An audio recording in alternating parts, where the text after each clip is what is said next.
Ikayalami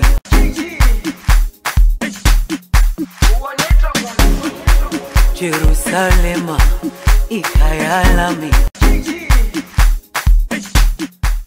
Voilà, bonjour mesdames et messieurs, bienvenue dans cette émission d'actualité, émission culturelle, variété des stars, qui est présentée par votre humble serviteur, Gad Mozito, grand garçon de la ville, garçon Soukaïna. Je suis là pour vous accompagner, la gaieté, la bonne humeur et l'ambiance à travers nos rubriques que nous allons vous proposer et tout au long de cette émission de variété des stars. Variété des stars, une émission qui reçoit, qui est le star de la République démocratique du Congo. Alors on fait ça. On fait ça, ça prouve que Gad Mozito, une star déjà. 13h, je suis là devant vos postes de téléviseurs. Alors, mesdames, messieurs, cette émission d'actualité, nous allons commencer avec les images de la répétition de nos artistes musiciens. Il y a l'artiste musicien Patrick Bekam, que Gad Mozito était dans sa répétition le mercredi. C'était question pour prendre les images, voir comment fonctionne le groupe de cet artiste Patrick Bekam. Il y a aussi les images de l'artiste musicien acoustique d'Izamatch le jeudi. J'étais aussi dans sa répétition pour que aujourd'hui, samedi, Gad Mozito soit là devant vos postes téléviseurs et vous donner le produit bien fignolé parce que c'est comme ça, c'est notre travail. Vous connaissez très bien que moi, Gad, j'ai un partenariat avec vous, mes collaborateurs, le téléspectateur de cette émission Variété des Stars, de vous présenter que la vérité, vous annoncer la vérité, vous dire ce qui est comme actualité vrai. Alors, le côté Zalarate, alors, la rubrique Oyotoche, affrontement et orchestre, c'est question pour savoir, l'orchestre est tellement ébellé le lot dans la République démocratique du Congo. Mais tu éviter, et ça combien des orchestres? Alors, dans cette émission, au Gad Mozito, tu vas tambola des gens, tu vas répéter un artiste et musicien. Je parle lingala parce que c'est une émission culturelle, il y a musique, plus tu vas moi, lingala langue. Nabiso, oyo, devant la communauté congolaise, c'est lingala. Alors, dans il y a l'orchestre, et ça est bien, na Kinshasa, c'est l'orchestre belé. Mais l'orchestre, en haut, Moussous toyebité et zo fonctionner ndengeni. Moussous toyebika ba grande affiche ban tête quoi comme ba leader mais l'orchestre na ba ba commoté to place ba répéteraté toyebité et fonctionnera ndengeni. Tozana l'orchestre ya kala o toyebi ba toa lo balelo l'orchestre kufi par rapport ba leader ba comme ba AGBL ba ko so ça makobanda ko sala kalaté. Lelo mon pépé comme na ba jeune. Est-ce que ba jeune o ba sala l'orchestre lelo bango nyonso ba bongi ko za la ba leader.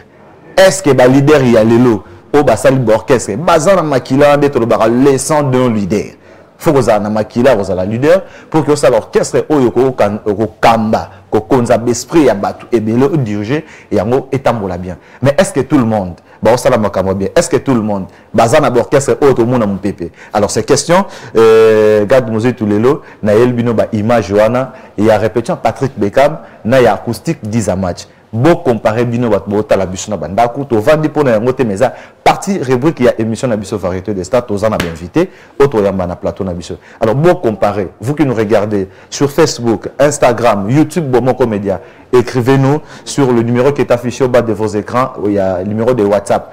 To rotan la message na bino na émission prochaine samedi prochaine orchestre ni gagné. Patrick Bekam a un avis, orchestre n'est un avis. Et acoustique, na Bekam na acoustique, na nazo défendre maestro bien, na nazu le kolo ya maestro, na nazu le boko ya maestro, na ni azui nyonso ya maestro ya kobimisa pe ya kosala mouvement orchestre Simba pe orchestration. Tu as un problème ya musique, la belle musique comme Gad Mozito a toujours l'habitude de dire, la belle cuisine. Surtout nous la belle cuisine na orchestre wana, na ba leader wana. Est-ce que tu vas se retrouver? Tu vas dans la boîte, tu vas dans la bar, tu vas quelque part, tu vas poser la musique, dans le téléphone, musique est dans le tout à l'heure, Top Star aussi, tu vas dans la bino, l'artiste est Simbi musique, et puis l'orchestre, est-ce que tu vas bien? Pour ne pas monopoliser les paroles, Gad Mozito va vous laisser suivre les images de ces artistes que je venais de dire, Patrick Bekam et puis acoustique d'Izamatch. Alors, je remercie d'abord l'équipe technique des Bomo Comédia. Merci à toi, Elie Mogui, la régie finale, pourquoi pas mon cordon Kaïtan Vandal, poids lourd de la presse congolaise. Il y a aussi le manager de cette émission qui est derrière cette émission, Jonathan. Ah, Jonathan. Assimi Bakamera, Azanabissa, en tout cas, merci. Je salue de loin la personne très importante présente pour cette émission. Alors, je signale déjà et je vous annonce que bientôt, bon, on appelle Bash A parce que Tozo Solo là, Tozo Solo là, producteur et à émission Oyo, King Ngoma, le producteur des variétés des stars et le partenaire privé. Mon partenaire privé dans Télé Tolo. Pourquoi pas Moussa Moussaï. Moussa Moussaï. Ah, Venanga. J'espère que aux en direct au Landa Bisso, le numéro est allé afficher sur aux Landa, comme la Bisso, pendant que Tozo, Talabay, Major Tozo, il faut voter. On va voter Beckham, top acoustique, 10 à match, meneur de jeu, selon Maestro Fabro. On regarde, on se retrouve pour déjà en continuité, pour continuer cette émission de variétés des stars. Merci beaucoup. Soukaina. Jerusalem, Ikayalami.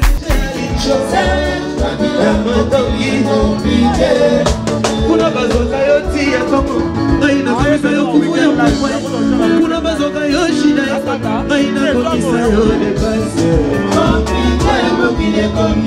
music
Alexis Pomaelaka Maya Misonaka Claudia Kazabi Makata Wini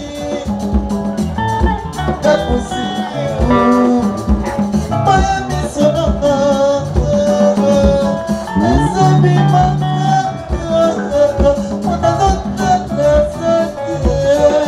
Motozo Yepa Zama Kustika Dizama Cheme Moto Yepa Moto Yepe Zama Moto Yepa Titi Masi Moto Yepe Zama Moto Yepe Moshele Yepa Tepe Moto Yepe Motozo Yepa Zama Kustika Dizama Mubeti Foka Kufanesha Mwakala Moto Maki ya Sedane Mimeki ya Lobe Mama Mama Zidar Mabuka Mami Mama Nija Kaeka Mama Mesele Senakelo ya Mama Joseline Sinagona Kitaka Mai Mama Tangana Kukukana Mai Mama Lele Oh Kalamaka Sinagona Kitaka Mai Mama Tangana Kukukana Mai Mama Lele Oh Kalamaka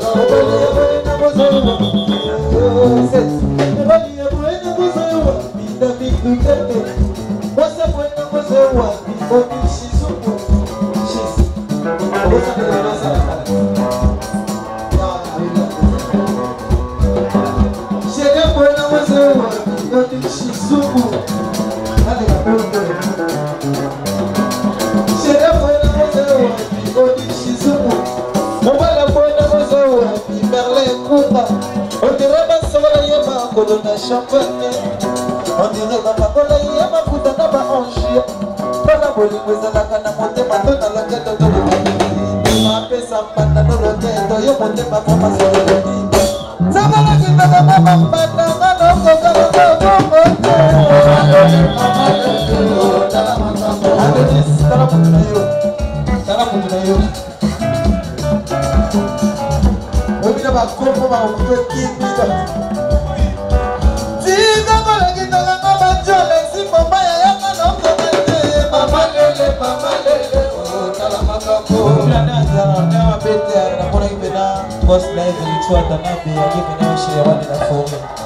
désormais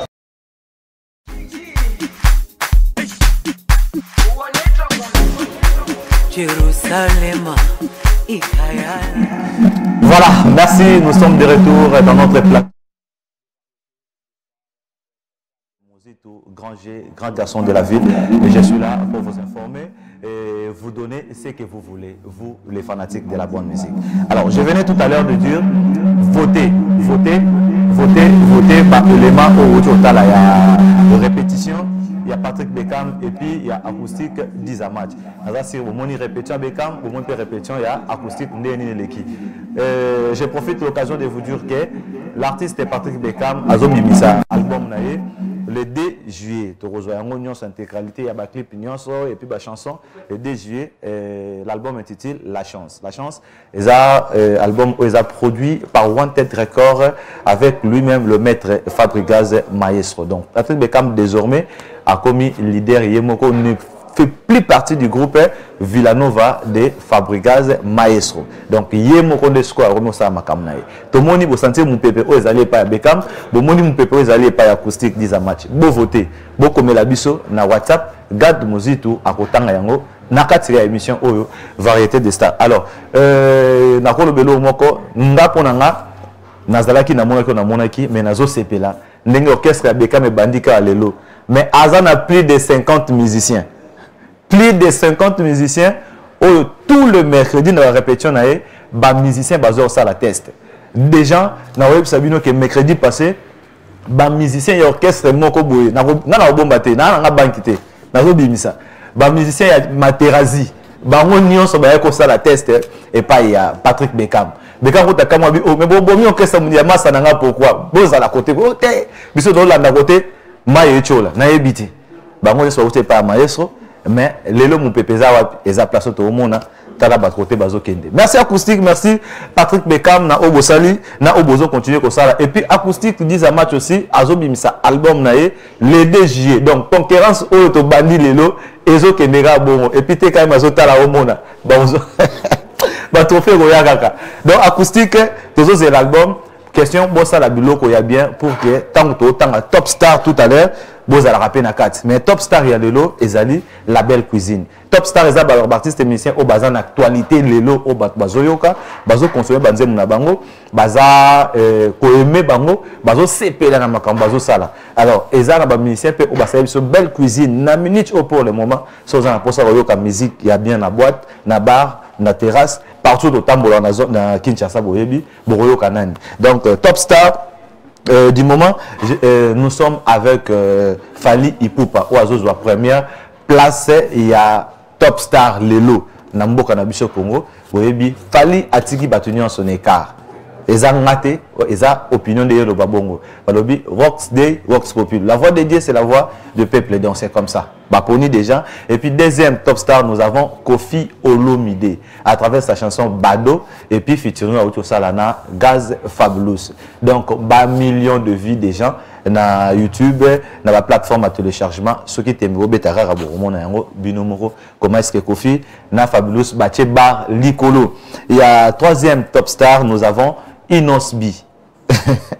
Inosbi, une star polémiqueuse. Toyebi que polémique, ils a tellement ma casse côté Inosbi et puis côté Kuna. C'est-à-dire, tout le monde n'a qu'à tirer mon même tigre abomi, aigle na lance-pierre. Donc, il y a un des polémiques et puis nous avons la vie tellement ébellé. Ils ont maintenu toujours artiste Azala, Alobama, Batanga Kombo Nae, va continuer Kolobela. Inosbi, na Misala Nae. Il y a aussi la belle musique côté, il y a Inosbi par rapport à style, ou il y a Salak en tout cas, Aza toujours commené. Pourquoi pas aussi penser de durer dans notre rubrique la belle cuisine. Belle cuisine, pour le moment, Eza banane obsoto yoka, banane obsoto consommé.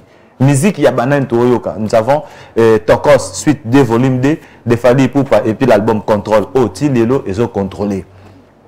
Surtout, Keinde, Totambola, Toyoka, Otoyoka, et Zayangwana. Alors, il y a aussi Mi-Ange, Mi-Démon, de l'artiste héritier Watanabe, Naminich, Bazo consommé, la belle cuisine, il y a héritier, la chanson Désolé, Racker, il y a tellement de belles chansons au Bazo consommé. Je vous laisse le temps de consommer aussi, de regarder le titre que notre régime nous a proposé pour nous faire nos plaisir. Bah, fanatique, il y a bonne musique et puis émission, variété des stars. Alors, on peut regarder toujours dans une affaire na King Ngoma. Ah, King Ngoma, Moussa Moussaï, Nayebite quoi. Un tonton Aimé Massoumou, agence Aimé Massoumou service.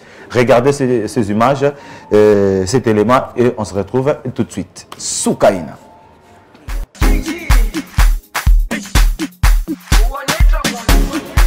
Jérusalem, Ikayalam. Voilà, merci beaucoup. C'était la belle cuisine avec Fally Ipupa et héritier Watanabe. Top star, déjà Tanguy, Fally, Kofi, Inosbi. Donc, ça misala bangwana, tu vas belé ça misala, mais ça misala, bazo consommer na minute oyo bangwana. So garde à lobby, oyo lobby za bongote, numéro affiché, et yaka pour prouver sur plateau oyo, et za pour na musicien. Plateau oyo, za pour na royamba ba musicien, musique. Surtout émission des variétés des stars.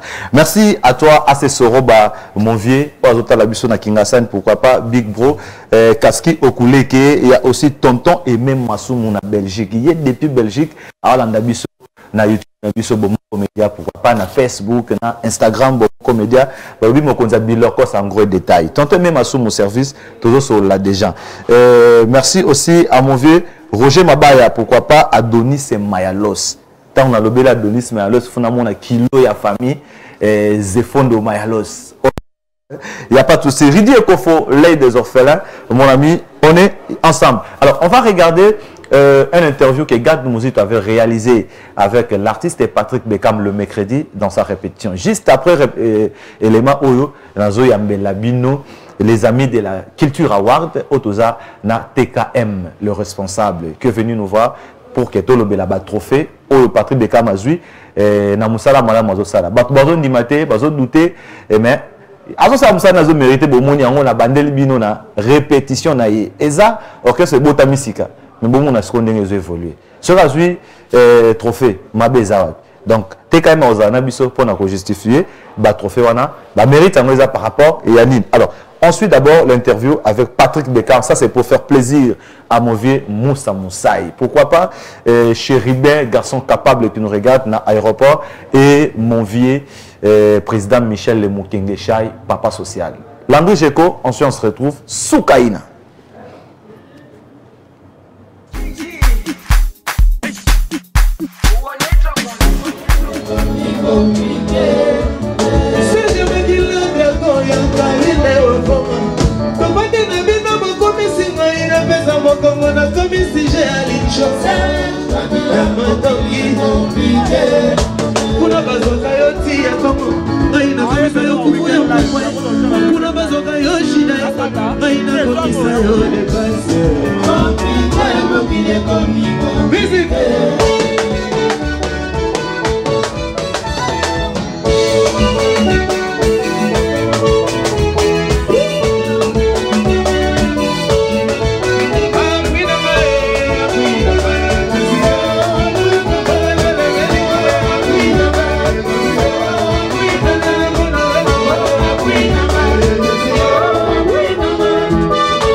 Manager Carlos Abedachou, Sarah Lembote, Guy Basket, des continents, Yvonne Toumba. On est ensemble. Ok. Curtis, manager. Abedachou, ma photo. Voilà, fidèles téléspectateurs, je reçois pour vous la star Patrick Bekam, l'œil du maître. Nous sommes dans sa répétition, le Lotoye Rotalae.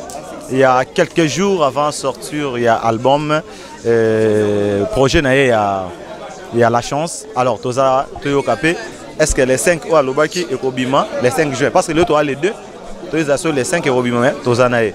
Alors, à qui je dis bonsoir Patrick Bekam. Bonsoir, bonsoir Gad Mozitou. Voilà. Bienvenue dans l'émission Nabiso Variété des Stars. Bon, mon média Bazota Layo, tout ça là. Bafan baza tellement ebelo balingakayo avant to bandanion so un mot de gens na ba fanatique na. Merci beaucoup na ba fanatique na bisonio so bon mon média.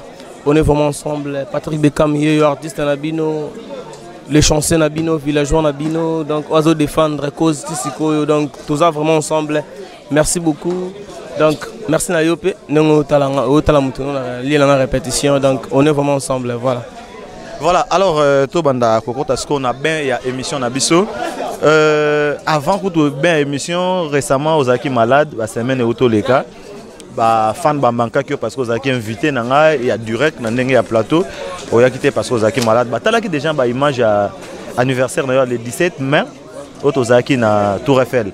Alors, des gens santé ça va, au col bani pour les fans parce que Bazela qui m'a quitté. En tout cas, merci beaucoup. On a fanatique, tout on a la bonne musique, on va soutenir depuis.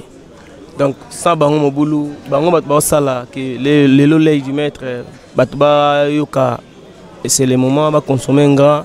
Si projet na bango tout, la chance est robima. Donc voilà, merci. Ça va?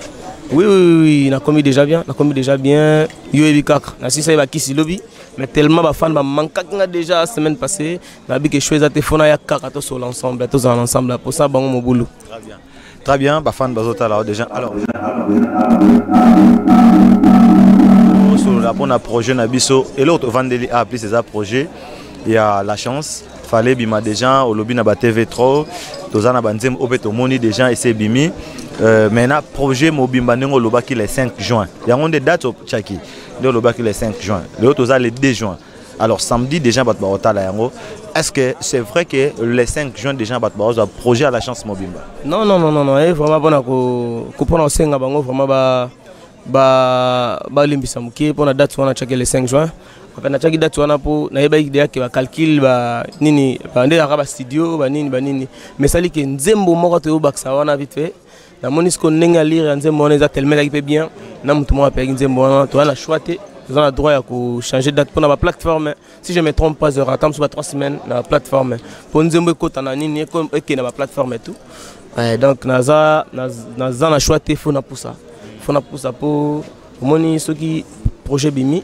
Nous avons attendre sa promotion. Donc, nous avons samedi pour nous faire affiche la date finale du projet. Donc, voilà. Ce qui veut dire que jusque-là, nous avons la date. C'est vraiment. Déjà, maintenant, on a même joué au Kaka. Mais ça a changé la date à les 5. Voilà. D'accord. Alors, Tosso, la seconde route en ben abisso. Patrick Bekam nous vandi boye, osa oyobazo benga l'aide du maître, osa musicien oso défendre valablement Villanova. Parce que Bozaki tellement ébélé. Mais le lot au monde a Patrick Bekam Oyo, Maestro a fait chance à sa makam. Malgré Boza 3, mais plus visibilité par le Bezara Yo. Alors, qu'est-ce qui fait que le lot Maestro Fabricaz a compté plus dans Patrick Bekam, l'œil du maître, pendant que Bozaki est belé? Non, ils ont boulot. Maestro déjà content d'absorber. Moi, ça maître déjà de la musique africaine. Déjà, il y a compté d'absorber. Donc, aza papa ou abimisi biso azo encadré kaka nga ozo mona mo boye parce que yim tata producteur na ngai na label na ye yango moni tout le temps ezo senga ke na produit na info atanga kombo na atanga ba Baudelaire le tété dans ce normal pe nga atanga kombo na donc koza la musicien na za sous musicien na été mais na artiste na o yazo produire tu vois c'est normal mais soit atanga kombo na pour asa la produit na pe promotion dans le sens donc voilà donc très bien parlé na comprendre lobby aux sous musicien na été mais l'autre fois qui na émission ka aux variétés des stars lobaki aux musicien na Katia Villanova avant osa makambo etalio au moins faut tout na Maestro siko na minute ezande ezala ki bongo na taki bongo mais batu tout na Congo ba yebi ki Maestro libéré ngai ato libéré ngai naza sous fait partie na groupe ya Villanova te donc naza na osala siko carrière mais aza papa nanga toujours ata papa nanga ye mutu makamsu peza o esengi so na moni ke zu mutu na benga prêtre tala a boy pas aza père nanga ata pe producteur nanga da makamtu na osala apo ebima fo ya signer tu vois. Donc voilà, donc mais naza sous na village té donc voilà. Voilà. Mais ce qu'on a village par rapport à Bruce Obozui, Bozaki mois 3. Na habité un producteur est-ce que ba mi balé au batika on a zappé producteur na bango ou bien libéré muta luka producteur. Si bisonio ça yim tata producteur na biso. Yim tata producteur na biso to na label na yo en tête. Donc yim tata producteur na biso. Donc voilà. Patrick Bekam, est-ce que ndenge Maestro azo produire yo, aza producteur na yo aux autres travailler na kati ya Wanted Record? Est-ce que ndenge na mikolo ozana ndenge au travail il y a un souci na kati ya Wanted? D'abord question le bosse est-ce que souci eza ndenge au travail na kati ya Wanted Record? Sous question ezali na kati ya Wanted Record est-ce que eza na obligation net au moni Fabricaz à côté na Sony Music obligé à changer moi style et musique. Hein? Est-ce que dans Wanted, obligation à pesa, il faut que ma musique na ndenge mo boya Wanted ou bien tika la kana ba rumba na biso? Si ngai obligation eza penza na on TV plus la chance eza plus musique na biso ya Congo ya mboka. Donc obligation on a penza na mingité, exigence eza pena troté, mais ce qui projet et continuer après oyo na yebi que producteur na to so la ponga pena na posa na kota pe style mususu na baksaka na katsa ba style nga il est prêt à quoi yebi ndeni ni ako memela biso makambo mususu pour la évolution. Donc voilà. Mais on a vu que ndenge bat ba changer ba style la musique bat ba lo ba tormo ki marumba bino ba musicien congolais boza na kata mboka na bino moko na place bo défendre mboka na bino na ndenge ya rumba na ndombolo neto otalo misa générique na yo ya Dodan. C'est déjà ça va. Mais ce que comme plus bon landa na ebité to benga moi complexe ou vitesse ya monde ndenge senga bo landa ka bongo. Pourquoi pas kotika na kata rumba ko défendre rumba na biso na ndombolo na biso otozaka nango Patrick Bekam? Bon, on a déjà rumbiste. Musique on a bien qu'on maîtriser dans la rumba. Mais sauf que tous amoni Congo ils ont monene. Et dans la bande on a besoin de oh bah botama pe bah comment on Congo te bah na bah mikili mais bah congolais. Si vous bah rumba style on a toqué na ngombe plus pour na kokota na horizon mususu. Comme même bah pa bah kota pe na musique na biso. Ezaka ke toyemba sola ndele ngo omona ke tobeta sima na biso place ya ba rumba mais to change aka moi style de chanter pour to mek to kota kuna to zongisa bango na musique na biso. Donc eza penza mabete na kondana ta sala ngote déjà pour nga un jour dans ça non ça là on mélanger kaka mais pour le moment on a na rumba plus donc on beta na masola rumba voilà. Donc nakata projet la chance auto bakisa titre bato ba ota la biso malgré européen sa biso date autre zoasko la chance nyonso mais ce que ba titre nyonso eza na kata la chance eza la barumba eza la générique nyonso to rejoindre combien na kati ya na ndenga to komara na CD wana to rejoindre des titres? Oui, ça fait un prévu projet la chance est dans 5 titres. Mais ce surprise c'est cause à la table c'est cause à moko ou soit vous aura 5 titres. Là on dépasse dans la tête. Voilà. Voilà Patrick Bekam émission eza émission ile kana télé. Bata la biso na poto, bata biso partout parce que nous sommes en direct, on a expliqué, nazo signalé yo. Émission ndenge le ka na Facebook, bomoko, ele ka na Instagram, bomoko, ele ka na YouTube, bomoko. Tous a na rubrique na biso na 4 émissions to benga ngo temps fort parce que aux leader, au moins photo sur la nayo, tout sauf rien surtout aux allées di mettre outi na kati ya Villanova. Mais avant ngana banda ba question na tunaka. Est-ce que ndeto va na yo boye oza capable ya ko répondre biso na ba besoin pour eza plus ngate et tant o eza ba fanatique est-ce que o répondre ba fanatique na yo très bien sans que o décevoir bango? Si c'est pas de problème dans le problème la bango surtout je vais essayer de répondre pas de problème naza na pour yo. Est-ce que oyebi ke oza bon musicien bon chanteur oza bon musicien bon chanteur oyembaka bien makambutu ele Patrick Bekam. Alors, nakati ya Villanova, il y a des artistes musiciens. Oiba Lobake, Patrick Bekam a enfant adoptif. Il y a Maestro Fabro. Bafan Obalandarayo, Oba Ebipe s'écrit à Villanova et déranger Bango. Regarde, mais comment Bafan Wana et ba collègue naye, Babengaye enfant adoptif. Et l'ingo la kisa nini selon bino na bino ba musicien. Tant ba bengo enfant adoptif yo comprendre nini et puis okoye bisa bango nini pour que ba laver mémoire. Ngana za enfant adoptif ngana za pena vrai villageois. En fait ngana kota na ville na light music. Ba sali Villanova. Ba sali Villanova na biso na kati. Ba adopter nga place nini. Ngana za la ki en fait si ba sali Villanova ngana za na kati.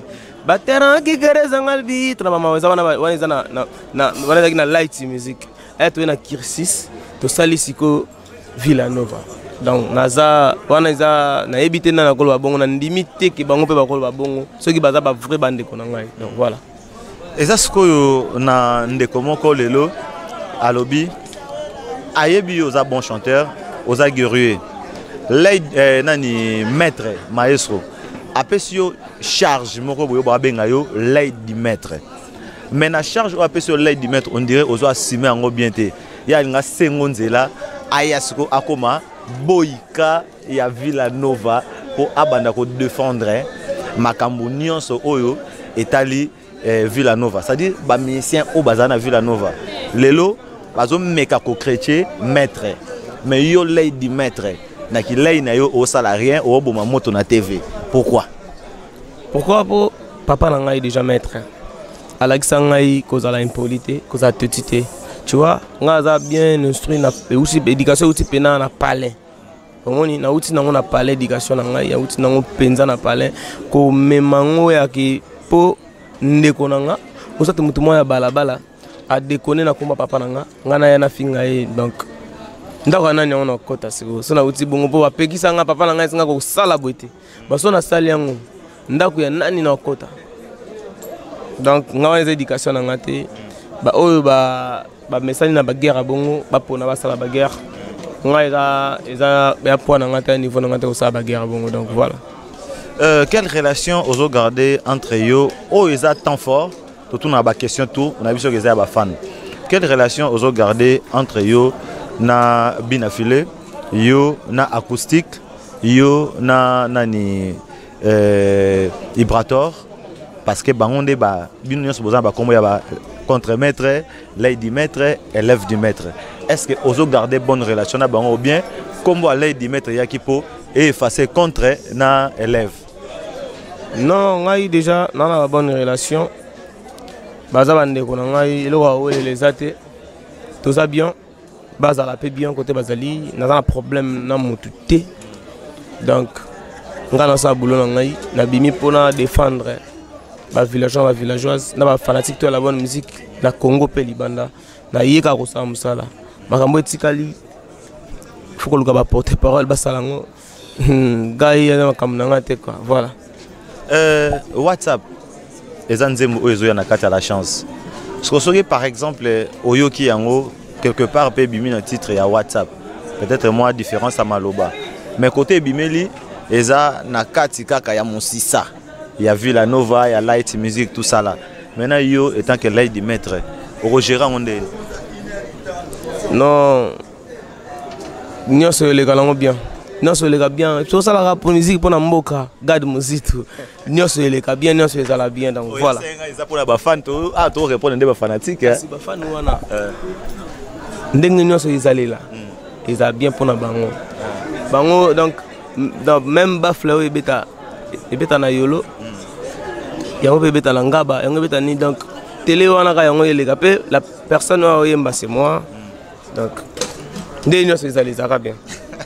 Voilà, alors, tellement Zaki est fan, hein, Bekam, au répondre aux fanatiques nayo, par rapport à temps fort, nous sommes solo li, na ebité nengo gérer ango, et oko sangisa nion sur la réponse au pétionnat, au ibsabango, de le comme ça, puis c'est un programme pour te chiter. Merci beaucoup, na ndé bazuit ta au landa biso RO, tout ça vraiment ensemble, Patrick Bekam et Michel Nabango, Lady Maître Nabango, la ligne Nabango trop, merci nengi ba voter ngai na bimi na zui trophée wana révélation de l'année. Donc merci beaucoup sans bango mon boulot. Donc merci beaucoup dans ça l'effort ya ko travailler les sous pour te ça le meilleur tout mata to ke musika. To fango to mona ngo ate formé ko tarabo ezape awati ozo ngo lelo ba yo tikelo to mona ngo ti et que déjà ay ya ba to monde to triquer to le beli mama trophée bon ya palais ya zongo na palais. OK. Voilà image on a palais. Très bien, pesa biso ba programme to chiter déjà. Ba programme ça na répéter chaque mercredi na staff Biloni, espace Biloni na 7e mairie industrielle. Je répète en bandara 13h tu 22h. Donc tout ça vraiment ensemble dans sa coulisse, la résidence dans 11e mairie. Na bandaka 11h tu 18h 19h na Katinanga. Tout ça vraiment tout travailler, tout bosser, tout passer le meilleur. Voilà Mboka. Voilà, merci. Merci beaucoup, ça c'est Patrick Bekam. Alors je salue mes consoeurs et confrères de la presse. Il y a Francis Bissenda, la mégastar, pourquoi pas, Victoria, la Bombaski. Victoria, la Bombaski, on est ensemble, il n'y a pas de souci. Là je vois de loin mon vieux Zefondo Mayalos, donc Yende Tozarazalaka. Alors il n'y a pas de souci. Quand tu regardes, on se retrouve juste après Weekend Live. Weekend Live est un rubrique qu'on a tiré Carabino, surtout où tu as temps fort, leader à lobby moi trop, et déranger moral à Batum Soussou, toi apaiser en gros avec Weekend Live. Weekend Live, total à Nzembo. Jerusalema ikayalami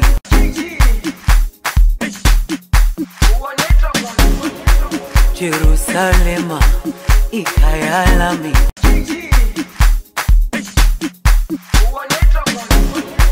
Jerusalema ikayalami. Voilà, merci beaucoup Eli Mogijio, la régie finale. Merci à toi Paul Bindou Moussambali en train de nous regarder, à Henri Kabwe HK Azota Labiso, pourquoi pas les amis, mes potes du la team 4x4. Là je vois Yankee Star, mon pote, pourquoi pas DJ Tigana Balobi, mardi Oyo. T'as 3 ans d'or, t'as la soirée Wana 4x4. Alors mon major Chris et mon major Prince, bon week-end à vous. Alors je reçois sur ce plateau notre ami de la Culture Award, le responsable, comme j'avais dit au sommaire de cette émission, lui c'est TKM. Bonjour, bon week-end. Bonjour, bon week-end, mon Zitou. Donc, nous respectons toujours les gestes et barrières. Surtout, il y a ma pesali. D'accord. Parce que troisième vague, très bien. Il faut tous se protéger. Mais nettoyer l'émission. Voilà. Tout sur la et puis, distance déjà, tu garder Nabiso. Voilà. Bon, respecter des gens. Merci. Voilà. Alors, Tozaki Nayo, avant Nakotsayo na plateau Awa, Tozaki déjà na Simaya écran, Sima caméra, Ozo Landabiso étant que ami de la culture. Un mot déjà Batbata la biso et puis après mot Oyo Oloba par rapport il y a belle cuisine tozan na top star on Oloba awa Inosbi il y a Kofi Olomide il y a Fali Poupa et puis belle cuisine tozan na Fali na héritier Watanabe étant qu'ami de la culture yo pe ça rappelle ba trophée pour na makambo wana étant qu'opérateur culturel voilà Oloba soni d'abord na sengi longo ni na population congolaise pour bangonde ba basala ki ngana zala o nazalelo le peuple congolais merci na soutien ndenge bo soutenir Culture Award RDC World grâce à vous que tozo kita na ba érosion tozo kita na ba bureau tozo kita na ba lien na bino misala na ba avenue o pesa biso ba voix et puis biso to ba ko satisfaire ba besoin na bino au travers ba trophée à Culture Award. Vraiment merci longo na tozali to sola na mozitu et puis pour na ba rubrique na biso o lobby mon musique na biso et depuis tu changeant le lot tambola toujours na ba polémique pour qu'il n'a pas bien pour ça la peut bien faut polémique wana izala mais la loyal ezala tege no beaucoup tana nzela leta américain mais ça c'est bobetana non na Congo ça un peu moins différent et moi l'émulation moi il faut ezala ngana ke moi boye et mon zito ke moi boye et fallait que faire amati bo innocent et donc ça la moi bien et un moment que nous ça hermo peu de mon vient na moi coup de test na ndenga système moi l'inspire venez pas petit et gogo donc faire le tatali de oh masala ngai fali na kele pe na monde mo be fali pas zong si donc c'est ça la musique banda papa luambo na papa na biso tabula ils arrêtent toujours bongo mais babunda rati donc que na on a ba bongo pour musique na biso force nango eza polémique on ça la bien quoi. Voilà, très bien. Alors Tolobela déjà ba remise ya ba trophée eza 5e édition où tu ko pesa ba musicien ba trophée to bandi artiste Beckham où tu tala awa azui trophée ya révélation de l'année mais eza na bato mosusu bandimité balobi mais TKM comment abonika ta Beckham révélation de l'année pendant que l'artiste peut baser belé au lelo ba bundi pe ba son na bango pe to yoka ata na kota rumba te mais na ndenge ya moi décalé na ndenge ya moi ba o to yoka wana nde to yebaki année passée frère moi bimaka pe na décalé fallait pe lelo ta na pena bien mais au PC ka Beckham ba critère en weza ki ndeni et ça ma ki ndeni. Voilà, merci pour la question nabi que question utile à la population si c'est normal c'est normal et là on est tout ils ont raté que non bien kakati ngolo yeso ya bien na même Jésus kutu serimo bango zo ba boye na Galilée na mboga na yozo na kuma donc mutuno tout il faut peu critique ezala bon pourquoi na question autour wana non na quatre rubrique ba catégorie na Culture Award ezala ki ebele bande comme tous autant peut-être ba son ba sala ba zari pe na ba catégorie na bango to go catégorie ça 1000 personnes sous na catégorie moko non na kata catégorie on a Beckham pas zala ki na bandeko o ya musique donc tu sur terrain population na bien rejuger moi j'ai du mal vraiment à repérer sa trophée na moto au peuple à voter. Qui non parce qu'ils ont Kanyaka, biso tambola na Kanyaka ti. On les a ba trophée bakala. À part Ngom Africa, ba trophée bakala, ils allaient que non soko za na Kanyaka, za na mbongo isengeli yonde mtozo wa trophée. Mais biso population ndemutu ils ont dirigé biso wana remise ya Bekam a joué yango. Très bien. Officieusement ils allaient qui na soirée le 29 mai. Ayaki a joué population ta voté qui na ba voix ebele. Comment nzembo abimisi wana et c'est lui peut fait nango to kiti na terrain ba tu voter Bekam. C'est le moment. C'est le moment ba sepeli nango ba tu tali que non na rubrique vraiment ndeko Bekam l'aide du maître et c'est lui le prix wana. Ba voter ebele si ko ngana bomba chance ya mutu ba population voter na kokelo wana te na ozala toujours mémoire na ngai et banda ko reprocher ngai ko constater quoi. Voilà. Et ben on reproché na ngai fallait mutu a pris na ye mais ngana beton moi système que oh apesi ngambongo on a pesi prix mémoire na ngai ndo funda ngai. Donc tout ça là loko c'est le sentiment na biso te mais c'est le sentiment ya population.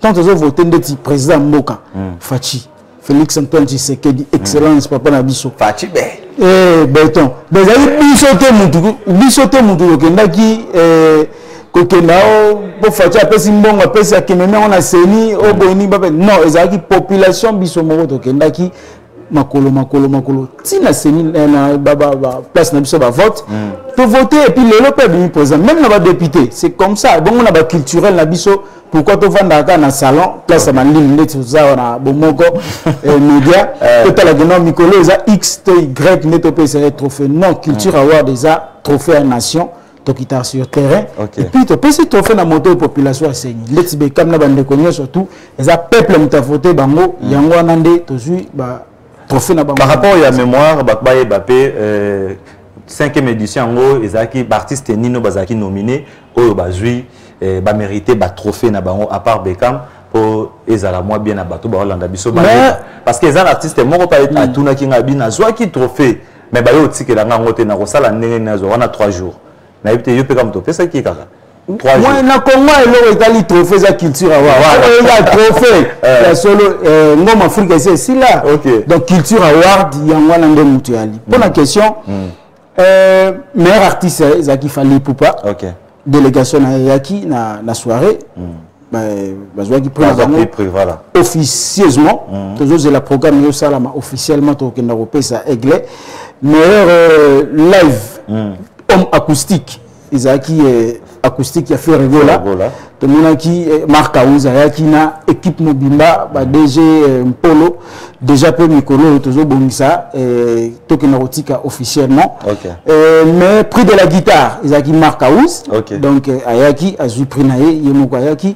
meilleur orchestre folklorique de la décennie Izaki Bayouda du Congo il y a le Limba yemoko Izaki na soirée azwaki prix na meilleur live 2020 concert live Izaki concert il y a Maestro Fabregas il y a Showbiz ou Ranson Ayaki Maestro Zaki en France mais à délégué qui batu au Bayaki donc d'ici semaine au Toto Zana Maestro tout à l'heure awa tout ça le programme pour la semaine au que nous avons remise meilleur animateur musical Otobenga Batalaku il y a 3 jours 3 jours officieusement à Yaki na soirée à Zuyango officiellement déjà tout calé programme awa à Zuyango semaine au biso siko deuxième étape il y aura plus Elie Moro à Ben Sarabiso à ça le programme naé ayambi biso to une équipe ndenge to sali déjà na ba lobby to zalaki na lobby to zalaki et pas Petit Rochero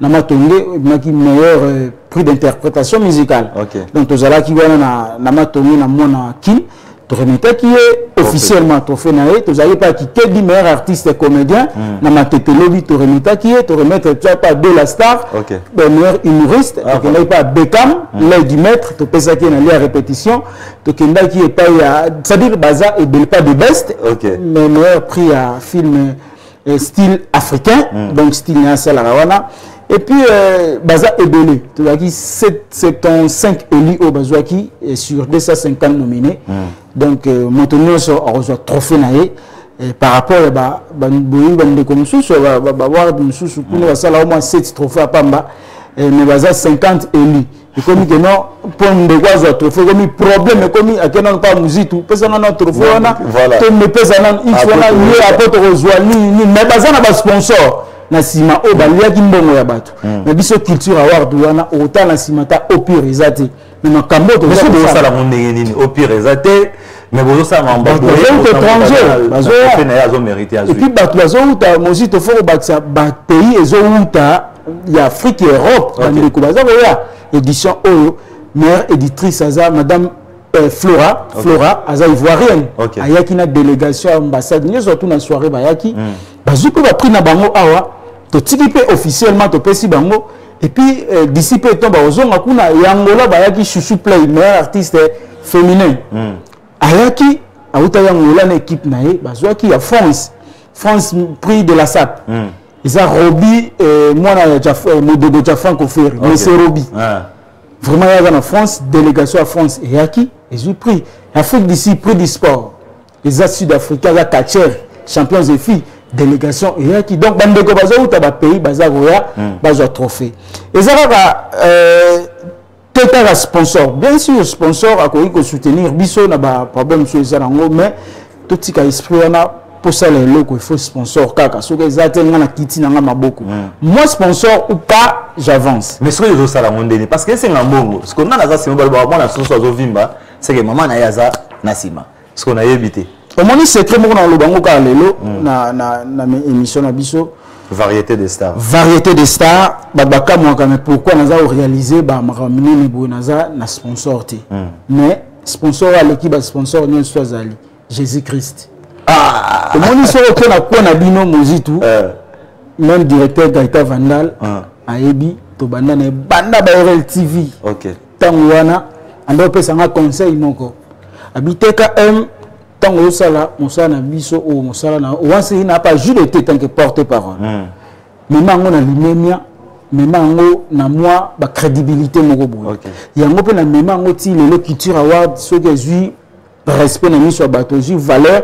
bandeko ba unta bamboka ba paya baya pour nga moko d'abord tant na banda musala à télévision on a reflété 20 ans année prochaine na ko célébrer yango boya et vous allez bien na même on a ba style té o bandeko tout on a au sala moto 6 émissions dimanche to samedi to cotisano to ke matolo na samo ngana même style on a bon to yango valeur ya bandeko mususu to zaki na bango tango na so ba sali genre d'activité boye ba ya te po ba pesi valeur dans na musala na bango te pe na personnalité na bango te nga ba conseil wana nyo surtout honorable Serge Kaimbe Modern Vita ba directeur Gaëtan Vandal et même le loti culture award et comme na ba niveau o ekomi et puis ce que na ko na bino na zonga lisolo mozitu et na orphelinat moko ezaka wana na ba ko na biso nyo surtout yebi ba homme de vieillard ezaka wana so ça l'effort aux yeux ata ça comme bien l'os au moment de l'orphelin o azotala yo azolela ma misu au PC ça comme bien na l'os na ebite so nzambe o beta culture award na o kara to beta émission na o kara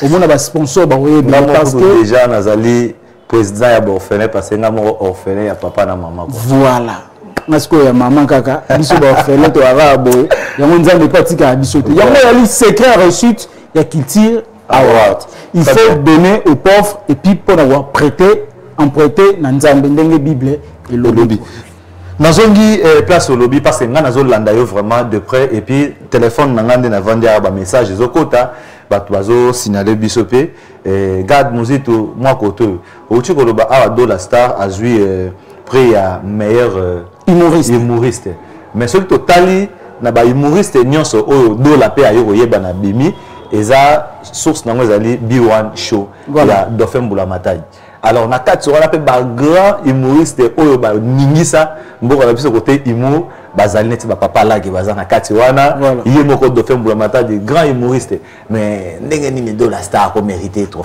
mais ça contre été ou alors la voix de peuple c'est la voix de Dieu voilà la population mais Dollar d'abord à sala d'abord Moussa Malamu très bien et puis d'abord Dauphin Zouaki Culture Award 3e édition na Amaryllis place Fabregas na ko répéter yemoka yaki donc Zouaki trophée na ye ya meilleur humoriste 2019 je crois na 3e édition ya Culture Award pour na Dollar mais tout la salle est moko épaté pe mokila o peut-être bande comme suso autant comme ba sali pe et ba bilo ya minene te ba bilo to boum boum boum mona bandal mona nini et kangi monde entier vous comprenez donc do la azo ça la fierté ya domaine na ye ya humour na ye sala donc il mérite oyo azako mériter na yango tant to kiti na terrain to chiba moni kombo ya dola parce que Zaza a droit de défendre Elinio surtout à Bimina na 5e édition Culture Award. Surtout il faut la défendre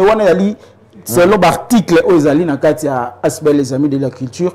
Motonio il faut à défendre Eli au Bimina Katia édition. Donc dans la tant que Kiti na terrain, tout va voter massivement de la star. De la star. Bande comme soupe va jouer va voir na bango mais Dola abimi na voix ebele yango no monaki prix et que n'aille pas naé même si on a Instagram ba nous soit féliciter ou que na ba YouTube ba febe nous surtout ba tu vas féliciter musala o Dola sali et puis na bande comme sous.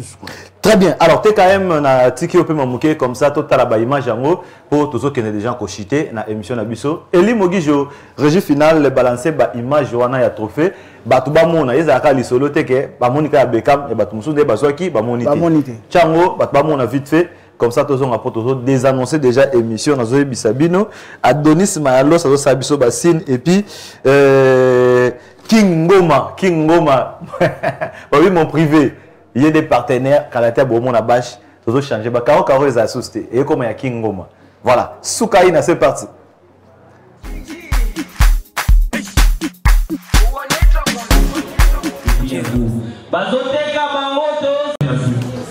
Voici le micro. Bonsoir à tous. Je tiens à préciser que ma chanson est une chanson pédagogique, différemment des autres. Donc, c'est une chanson que j'aime exciter la population, d'être patriote, et la chanson c'est l'unité nationale. Donc, je vais interpréter sur place. C'est bon. Voilà. Alors, je tiens à dire à tout le monde ici que, certes, nous avons plusieurs dialectes. Nous avons les Yombé, les Congo, les Loubes.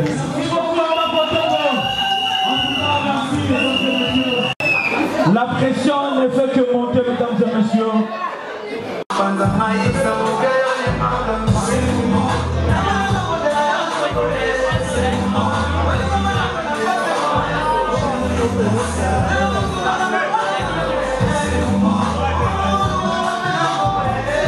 Bonsoir.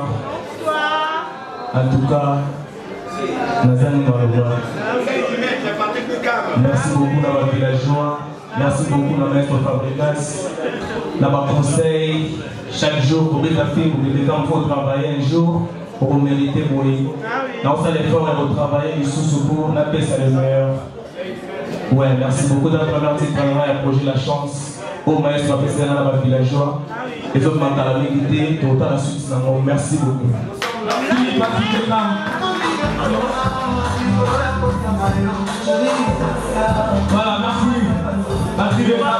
Voilà, voilà. Et en tout cas, je vous dis merci à tout le Congolais. C'était la femme d'Amar, mesdames et messieurs. Voilà. À présent, nous allons découvrir découverte musicale.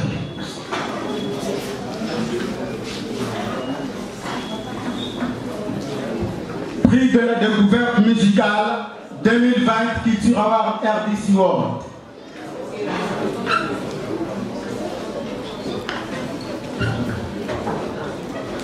Les Bakaji. Le Bakaji, mesdames et messieurs. Le Bakaji. Manager. MG aussi, voilà. Voici les Bakaji, mesdames et messieurs. On applaudit très fort pour les encourager, s'il vous plaît. Le Bakaji. Merci beaucoup. Merci les Bakaji. Voilà. Découverte musicale. Synthé Zawapi, drum Zawapi, guitare Zawapi. Vraiment entouré, battez-les-le. Voici votre trophée, s'il vous plaît. Voilà, et votre diplôme de félicitations, c'est juste. Voilà, on vous remet ça d'une façon symbolique.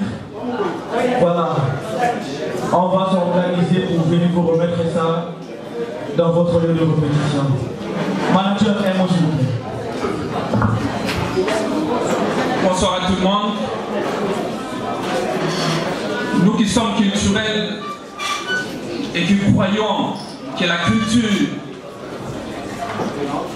devra servir de moteur de développement en République démocratique du Congo, parce que justement les artistes congolais ont prouvé de leur indépendance, de leur ingéniosité pour faire des sons qui s'imposent dans le monde en utilisant la guitare avec une façon très particulière de la manipuler. Et ce jour-là, parce qu'il sera question de quoi la République démocratique du Congo se développera. Nous avons été au contact de ces jeunes dames que voici. En culturel, nous avons accepté de les accompagner. La crise sanitaire, parce que tout commençait en 2019, nous a un peu bouleversés. Mais ce soir, avec toutes les tentatives possibles au courant de l'année 2020 et 2021, nous avons été surpris. Nous disons merci. Aujourd'hui, notre artiste, votre artiste, au nom de Femme Tama Kalama, aujourd'hui, elle a été nommée comme révélation de l'année 2020. Et nous rendons grâce à Dieu, le Saint-Esprit qui nous accompagne pour cette œuvre Amina Boma Moto qui bénit le monde entier. Et pas seulement ça bénit, mais nous recevons aussi des témoignages des gens qui hier ne marchaient pas, mais à cause de cette chanson, ils ont prié à travers ces cantiques et Dieu s'est manifesté. Voilà pourquoi nous rendons grâce à Dieu pour ces trophées d'encouragement dans ce travail. Et nous annonçons l'album Nzambien qui arrive pour bientôt. Et je sais que le peuple de Dieu, vous serez énormément bénis davantage. Et je sais que l'artiste est là, mon artiste. Je suis simplement son manager. Elle va parler. Merci beaucoup. J'ai un sentiment de satisfaction. Je bénis les seigneurs. Cet honneur, je le dédie à la personne du précieux Saint-Esprit.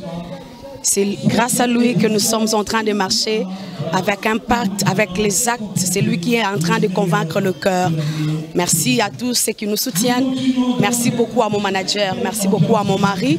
Merci à toute l'équipe de Nzambien, dans le groupe La Myriam qui est en train de nous soutenir à avancer jusqu'à arriver là où le Seigneur nous attend.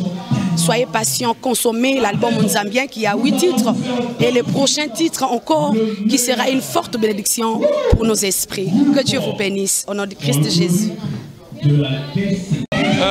Merci beaucoup à l'organisateur, surtout pour l'encouragement. Bisous comme signe d'encouragement.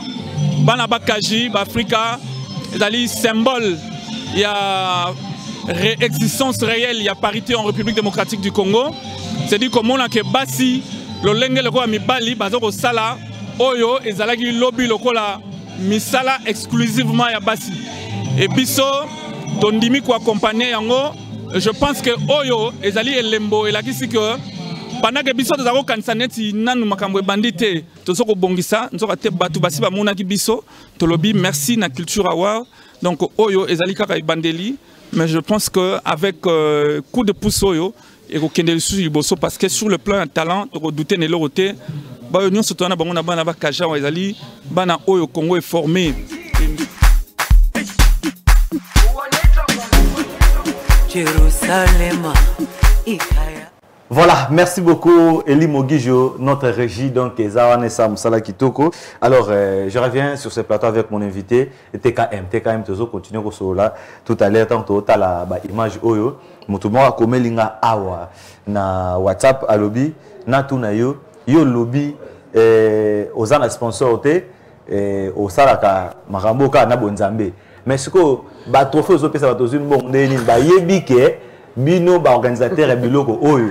Bokenda web ça a mis bien avant tu opé ce trophée chamala to ça le trophée donc bino boleka ka bon bongo yo lobi ko ça ne sponsor te est-ce que nzamba tindela ngo likole ko pour lobi ke do nzamba nemta simana yo benda kité to juré ko benda kité et pas musicien to benda ki la juré la tie nzamba témoin ngai nzamba basara na été la tie nzamba témoin ngai soki musicien moko o apesi ngai mbongo na ye ça trophée abenga yebisa betena ko ya siko na aya kutunde émission o alo bakeno nga pe na pesa gelama voilà OK Donc yango wana na Chenzambe témoin na zui mbongo ya mutu moko te. Moni yango moni na zubeta yango c'était bandeko oyo to sala musala oyo bamemaka biso na biseli ya mabe ya corruption. Pourquoi on trophée il faut ndeko azala millionnaire, to azala mwana ya ministre, mwana ya PDG, mais mwana wazala ki sensu ndeko azala na mikondo na Congo central na Kasai moya zo trophée ezate po azana kanyaka te. Bandeko bachaka congolais mental wana. Lelo culture award de moi je suis fonctionnaire de l'État. Fachi afuta ngai, moi moke oyo afuta ngai. Je sais comment m'organiser. OK. So na bisino musala na salaka ondi matena marambo na za ko sala wana. Mais na vie faut ba ndenge nini oko s'organiser na vie. Soko linge loko wana o sapi marambo ya minene. Yango na sengi na bakonza mboka ba soutenir projet ya ba jeune. OK. Ba soutenir jeunesse, bato bazana ba initiative ya boy. Mais na beti porte na ba ministère nion surtout oyo yebi surtout ba jeune o ba ye. Mais aucun ministère bon son obi aucun eza mabe kaka moko o a répondre eza ko ministère au tali bisoté ya culture te. Ezali ministère ya aménagement du territoire au tali ba chef coutumier. Oh là, excellence Guy Luando Mboyo. Widal kutu la tchena nous pembe ni mais na otala na excellence Guy Luando amoni mukanda na ngai misusu ata akiza pa ma réception signature ezaki mo passe mais aza jeune aza boye jeunesse boye boté na ko soutenir jeunesse pourquoi très bien yango excellence Guy Luando merci beaucoup na honorable Jerry Biangani ya ICSM cardinal Malula ba tchengai coup de pouce pendant la soirée bayaki. Mais le ministère coûte bandima. Quand il y a des gens qui ont un ministère, par excellence Guy Luando. Mais ils ont ça, c'est la corrompara, la bani ni boy. Biso to playo enveloppe ya excellence. Si mukolo la soirée tout le monde a soirée soirée. Si to go mukolo ngo ba numéro kuna ni so za ga okanga. Na surprise na moni délégation Guy Luando et na soirée. OK. Donc ba koti na soirée ba fongol munoko. Ba bi mais c'est grave. Car Yom Tosel Marambo, en plein couvre-feu, en plein, les gars, en plein confinement. Il y a en plein couvre-feu. Vraiment, et l'organisme de Bakangara Yangote, nous toujours batamité malam, batambongote, batamité malam, pour soutenir l'émission d'Andiso d'abord. Merci beaucoup. Variété des stars, c'est une très belle émission. Merci. Parce qu'à jeune. Et puis, pour soutenir Biso Culture Award, tous les jeunes, tous ça makambo ou amine ne peut ça appeler fierté à culture ya mboka na biso, corruption biso tous ça ranangote mais soyo ke pa ndeko kolobi ça va, aux ayi pe na ba membres, pour na plus de 20 membres. Bazape ba parents, salwa neza biso te, ba trophée wana to sombara yango, ba fabriquer yango pe na beaux-arts. Très bien. Et pas ba étudiants. Et c'est me rappelle moi collation mon encouragement. Mais ça que non avant aux trophées. To pesi ba trophée belé ba côté monsieur OK ba pesi open bongo te ba ali na otanga kombote mais ba zape ba artiste minene ba sengi no merci mais tellement na côté idéologie na ba collaborateur na nga trophée to sala ngo pona mbongo te so ba pesi biso to mela ma et puis ça va to ndeni to sala dispatch na biso so peut to côté ba pesi te to continuer chemin nzamba okitara mutu moko boye très bien net mardi bozo pesa mutu moko oretike la mutu moko pena officiellement et pas inaye Yakista donc meilleur manager soirée culturelle pour ça lango na toiseau d'or na bandalungwa 4x4 4x4 ouais DJ Tigana toujours yango pifo voilà 4x4 Yakista ouais tozalawana il y a betango déjà trop donc tozalawana équipe ne zalawana mais avec parrain comme président Steve Mbouyi, donc Horizon Fati 2023.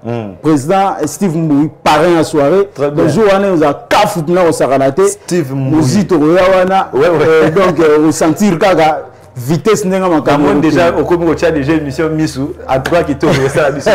Alors, Tozo, chité la biso, parole Yasuka par rapport à passage de l'émission, et puis pour la remise, il y a trophée Oyo, au Kolobanini. Par rapport à la culture nabiso. Tous ces gens na étape il y a ba remise officielle na bande connu surtout na ba lié service na bango.